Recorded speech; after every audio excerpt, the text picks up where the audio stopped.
Pengadilan Tata Usaha Negara atau PT-UN Jakarta memutuskan Presiden Joko Widodo dan Menkominfo melakukan pelanggaran hukum atas perlambatan internet di Papua pada Agustus 2019. Kebijakan itu dilakukan saat terjadi demonstrasi di Papua beberapa waktu lalu. Tergugat satu dalam perkara ini adalah Presiden, sedangkan tergugat dua adalah Menkominfo. Menkominfo pada Agustus 2019 Rudiantara, kemudian pada Oktober 2019 posisi Menkominfo diisi oleh Johnny G. Plate. Majelis menilai perlambatan akses internet itu dilakukan dalam kondisi negara belum dinyatakan bahaya. Selain itu, perlambatan akses internet juga membuat aktivitas warga lain banyak terganggu.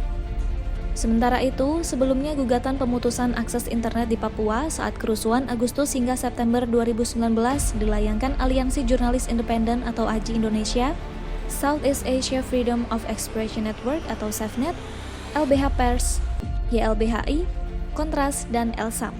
Mereka menggugat langkah pemerintah Presiden Joko Widodo yang memutus atau melambatkan akses internet.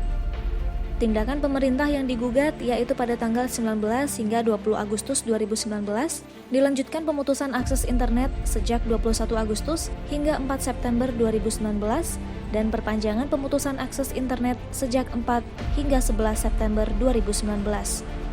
Majelis Hakim pun menghukum tergugat 1 dan 2 membayar biaya perkara sebesar Rp457.000.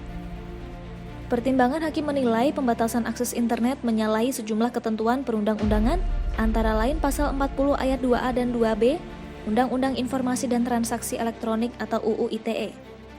Namun dalam putusannya, Majelis Hakim hanya memvonis Presiden Jokowi dan Menkominfo bersalah tanpa harus meminta maaf.